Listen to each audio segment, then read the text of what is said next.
Saludos cordiales para todos y todas. Bienvenidos y bienvenidas a nuestro tercer encuentro de nuestro seminario Filosofía de la Antigüedad a la Edad Media del postdoctorado en Filosofía e Investigación. De acuerdo al cronograma de los contenidos programáticos establecidos, vamos a tratar, a desarrollar, a aproximarnos, sería la palabra más acorde, a elementos que vinculan la transición entre la Edad Antigua a la Edad Media y, por supuesto, destacando los momentos y periodos, escuelas, aportes fundamentalmente, y la transición a la Edad Media. Ciertamente que 20 minutos no alcanzan.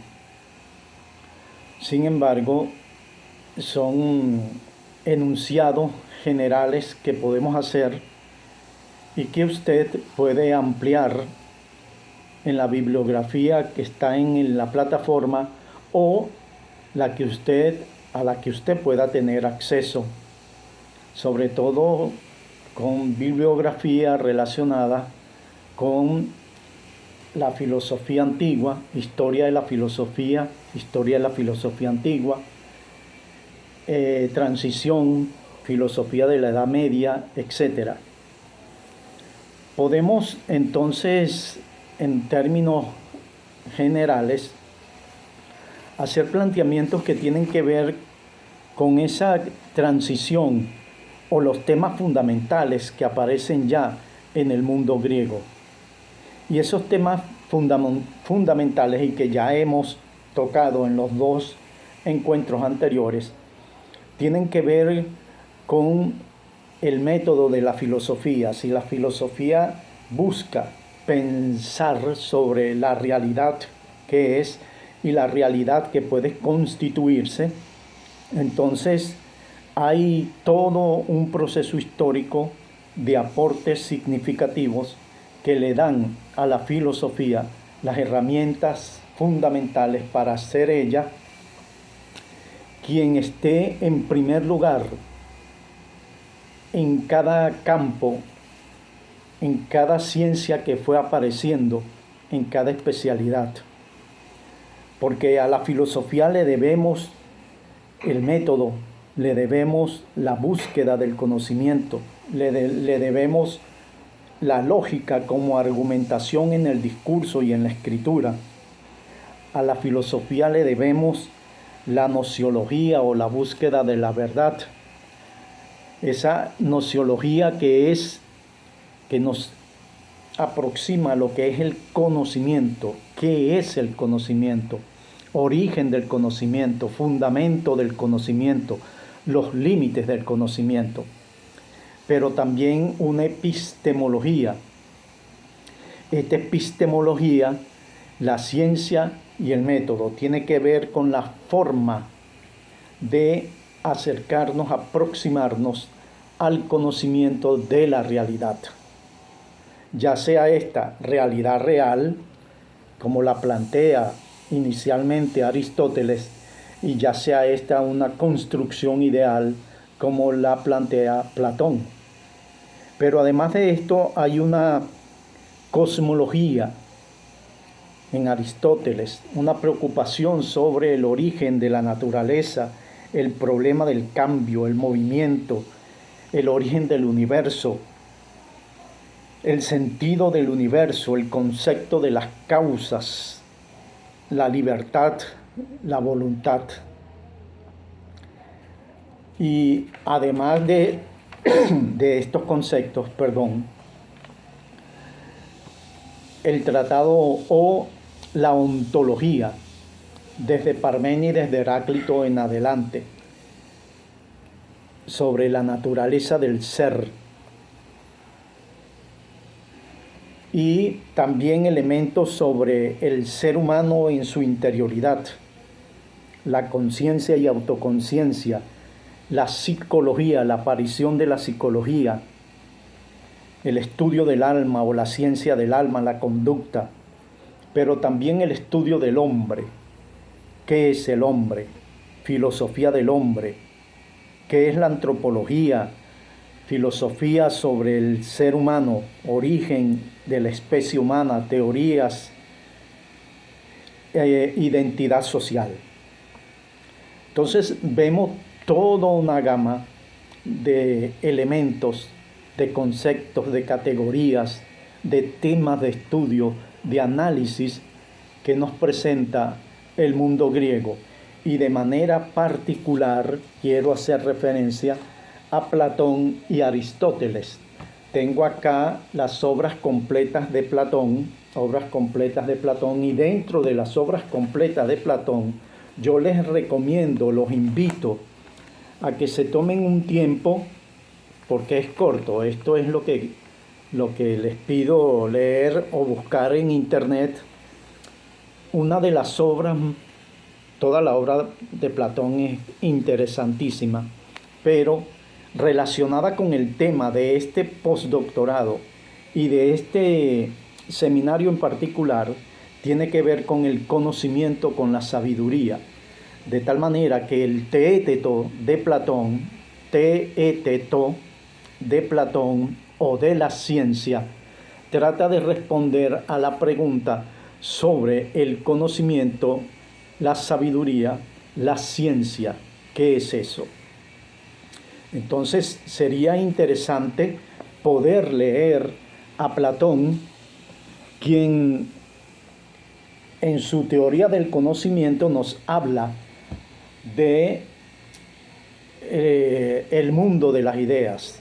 En ese mundo de las ideas que lo narra en un mito y que lo explica a través del mito del carro alado, cómo es que nosotros accedemos al conocimiento.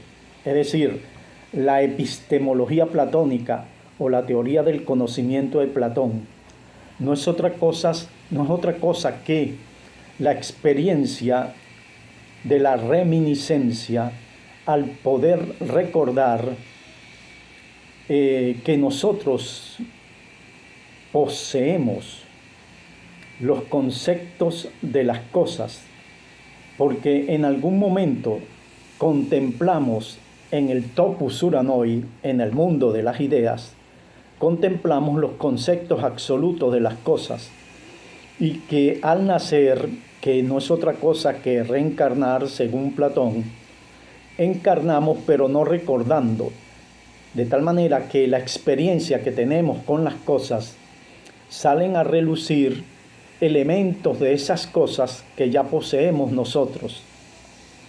Por eso es que para Platón la realidad no es real.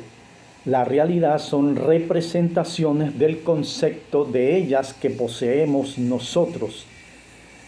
Un ejemplo es la silla. Hay miles de formas de silla, pero cada una de ellas es una representación del concepto silla. No es la silla, es una forma de silla, es una forma de árbol, es una forma de piedra, es una forma de color, etc. Son representaciones y nosotros lo que hacemos es, en relación con esas cosas que están fuera de nosotros, es que ya poseemos parte de ellas y lo que tenemos que hacer es develarlas. Esta teoría del conocimiento de Platón contrasta con la teoría del conocimiento de Aristóteles. Y en Aristóteles hay solo un libro que yo les invito a leer, que es La Metafísica de Aristóteles.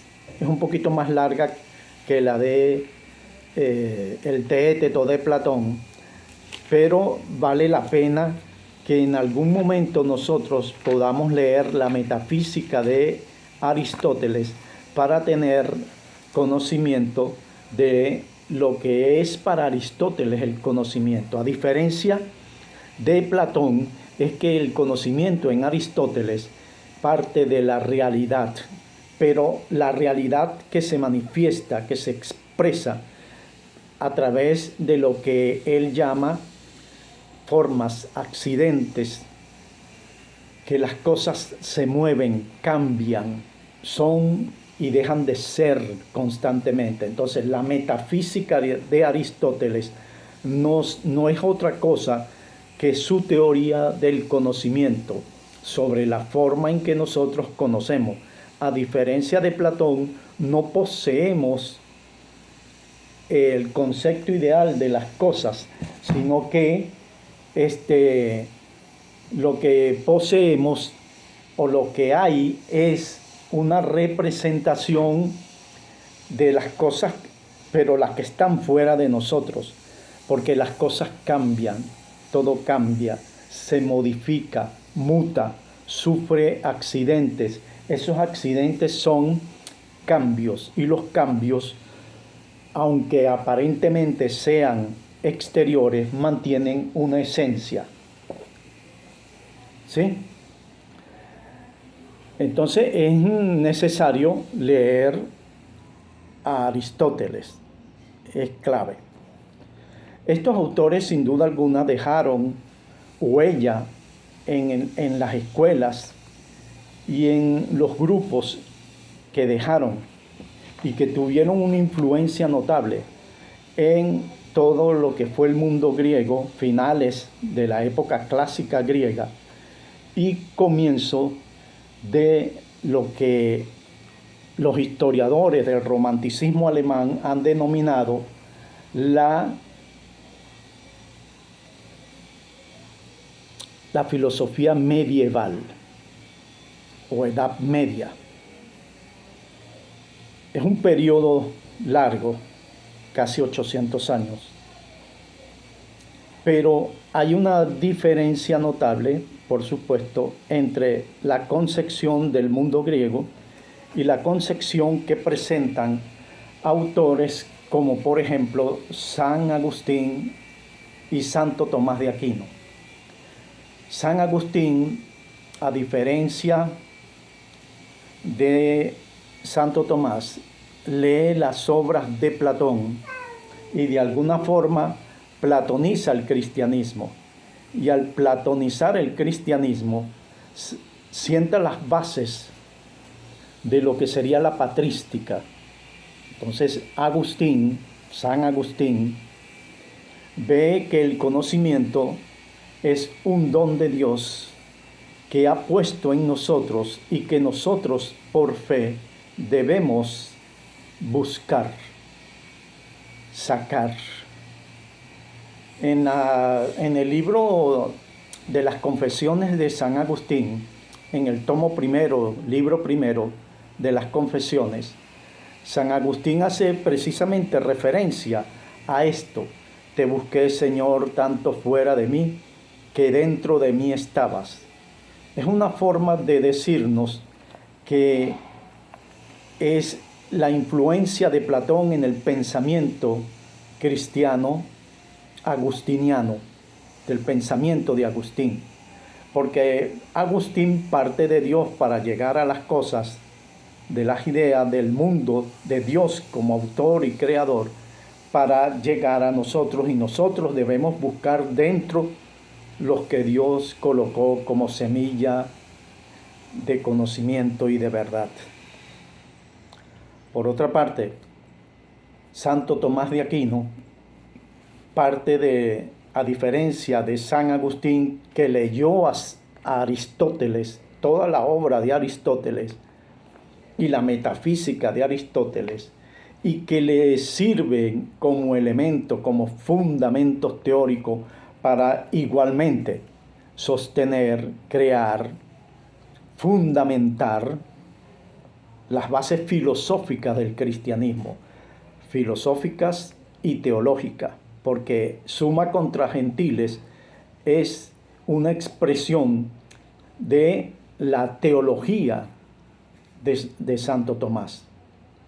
A diferencia de San Agustín, Santo Tomás parte de la naturaleza para ascender a Dios. Entonces somos nosotros quienes, a partir de nuestra experiencia con la realidad, descubrimos en ella la presencia de Dios que nos lleva a Dios. Esto lo explica en las 5 vías para demostrar la existencia de Dios, desde el motor inmóvil hasta la imperfección que se dirige a lo perfecto. En este sentido, hay un elemento nuevo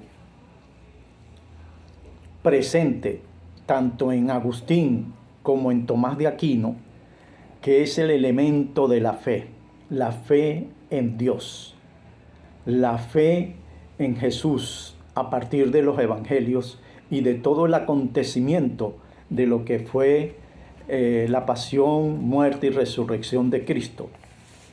De tal manera que hay una nueva realidad, esa nueva realidad que, aunque esté relacionada en algunos aspectos con la filosofía griega, esta nueva realidad es la fe. Y eso se va a mantener durante toda la Edad Media hasta el Renacimiento, que es una explosión paradigmática de volver al hombre griego. Por eso es que el renacimiento es renacer, volver a. Ese renacer o volver al conocimiento de los griegos significó en ese momento histórico otro quiebre paradigmático que invita al pensar, ¿sí?, al pensar y a la experiencia. Y el hombre, con su pensamiento, puede y debe buscar la verdad por sus propios medios.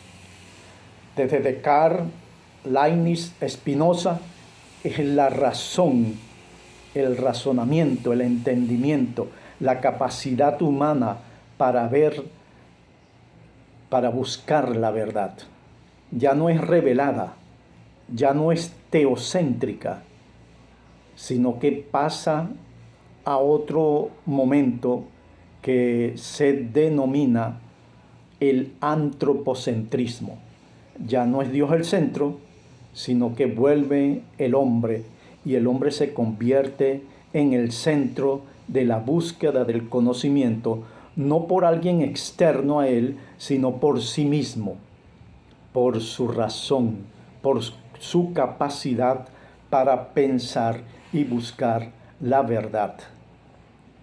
Esto, por supuesto, son momentos de quiebres paradigmáticos de mucho significado en la historia de la filosofía y en la historia del pensamiento como tal, que hemos venido de la antigüedad griega hasta este momento histórico del medioevo y finales de la Edad Media como el Renacimiento. Momentos históricos que narran la búsqueda, el deseo y búsqueda del ser humano del conocimiento y la verdad. Desde Tales de Mileto o desde el mito, la magia y la religión, pasando por la experiencia de los sofistas, Platón y Aristóteles, el mundo de las ideas y la experiencia del movimiento y de las cosas, hasta pasar a un momento histórico también de mucha importancia, que es el momento del medioevo, con un nuevo momento, un nuevo elemento de suma importancia para el medioevo, como lo es la fe. A pesar de ello, hay obras de Santo Tomás y San Agustín que nos pueden servir para adentrarnos en el entendimiento y las teorías que ellos presentan como búsqueda del conocimiento y la verdad. Entonces, no queda más que animarlos y animarlas a leer, en el caso de Platón, el Teéteto, en el caso de Aristóteles, la metafísica, en San Agustín, la búsqueda de la verdad, del conocimiento. ¿Qué es la verdad y qué es el conocimiento? En Santo Tomás, la Suma Teológica, las 5 vías para demostrar la existencia de Dios. Y con estos elementos nos preparamos para entender un poco lo que vamos a tratar en la unidad 4 de nuestro programa. De momento ha sido un honor. Nos vemos la próxima semana. Muchas gracias.